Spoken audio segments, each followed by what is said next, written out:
నిన్న మా బండి సంజయ్ గారు, అదేవిధంగా మా ఈటెల గారు ఒక ప్లేస్లో కూర్చొని పెట్టి వాళ్ళకి కాంప్రమైజ్ చేపిస్తున్నారు.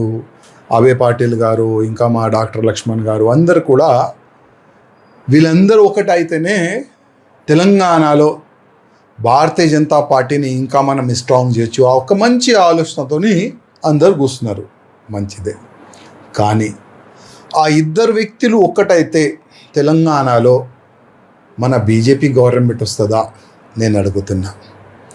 ఈ ఇద్దరు ఒక్కటే ఉన్నారు, ఇద్దరు ఒకటే ఉన్నారు. ఓకే, కొద్దిగా మనసులో కొన్ని క్వశ్చన్ ఉండొచ్చు, కొన్ని బాధలు ఉండొచ్చు, ఒకటేనా చాలా మంచిది. కానీ ఇవాళ భారతీయ జనతా పార్టీలో చాలామంది సీనియర్లు, అధికారులు, సీనియర్ కార్యకర్తలు చాలామంది ఉన్నారు. వాళ్ళ పరిస్థితి ఏంది వాళ్ళ పరిస్థితి?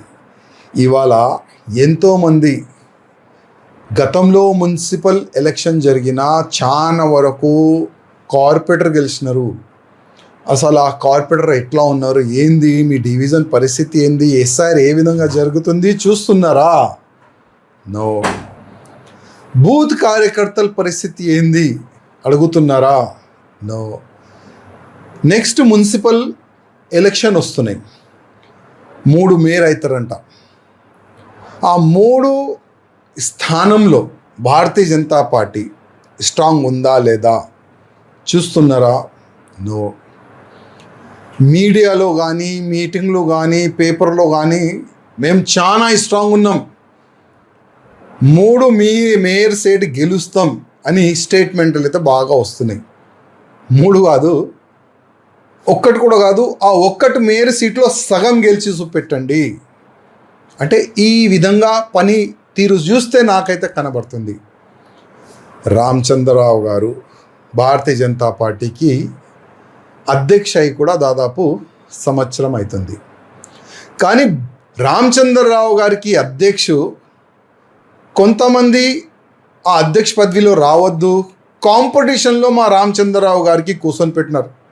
ఆయన ఎంత బాధలు ఉన్నారో అది మాకు తెలుసు. ఎందుకంటే చేతులు కట్టి ప్రెసిడెంట్ను పని చేయంటే ఏ ప్రెసిడెంట్ కూడా పని చేయలేడు.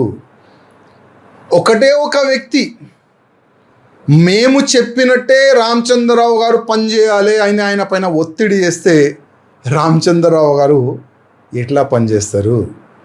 రామచంద్రరావు గారు వచ్చే మున్సిపల్ కార్పొరేషన్ ఎలక్షన్, ఆ కార్పొరేషన్ ఎన్నికల్లో చాలా వరకు సీట్లు గెలుస్తే మీకు పేరు వస్తుంది. ఒకవేళ ఇప్పుడున్న కార్పొరేటర్లో సగం వస్తే అది మొత్తం మీ పైననే రాలేస్తారు. అది మీరు చూసుకోండి. అందుకోసం కేంద్ర అధికారులకి మీరు డైరెక్ట్ మాట్లాడి, మీరు చేతు కట్టేసినారు కదా వీళ్ళు, ఆ వ్యక్తుల గురించి మీరు డైరెక్ట్గా కేంద్ర అధికారులకు చెప్పండి. మీరు ఫ్రీ హ్యాండ్గా తెలంగాణలో వచ్చే మున్సిపల్ ఎన్నికల్లో మీరు పనిచేస్తేనే మంచి రిజల్ట్ వస్తుంది. నా ఒక రిక్వెస్ట్ మా రామచంద్రరావు గారికి, అదేవిధంగా మా కేంద్ర అధికారులు కానీ, భారతీయ జనతా పార్టీలో పెద్ద నాయకులు కానీ, వాళ్ళు కూడా ఒక రిక్వెస్ట్, ఒక వ్యక్తి గురించి ఆలోచన చేయకండి. మాలాంటి చాలామంది వచ్చినారు, మాలాంటి చాలామంది గాయబ్ కూడా అయిపోయినారు. హిస్టరీ మనం చూస్తే మాకు ఇష్టం కూడా లేదు, మీ భిక్షం కూడా మాకు అవసరం లేదు. కానీ రిక్వెస్ట్, నాలాంటి చాలామంది కార్యకర్తలు ఉన్నారు. ఒక్కసారి తెలంగాణలో డబుల్ ఇంజన్ గవర్నమెంట్ రావాలి, భారతీయ జనతా పార్టీ గవర్నమెంట్ రావాలి, కాషాయం రాజ్యం రావాలని చాలామంది కలలు చూస్తున్నారు.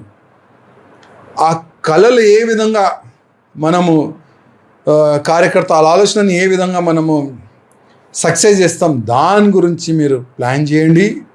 ఆ 2-3లో ఉంది కదా ఈగోయిజం, ఆ ఈగోయిజంని పక్క పెట్టండి. లేకపోతే కేంద్రంకి వీళ్ళు ఈగోయిజం వల్ల, వీళ్ళు రాజ్యం వల్ల ఎంత డ్యామేజ్ జరిగింది పార్టీకి, అది కేంద్ర అధికారులకు చెప్పాలని మా రామచంద్రరావు గారికి నా ఒక రిక్వెస్ట్.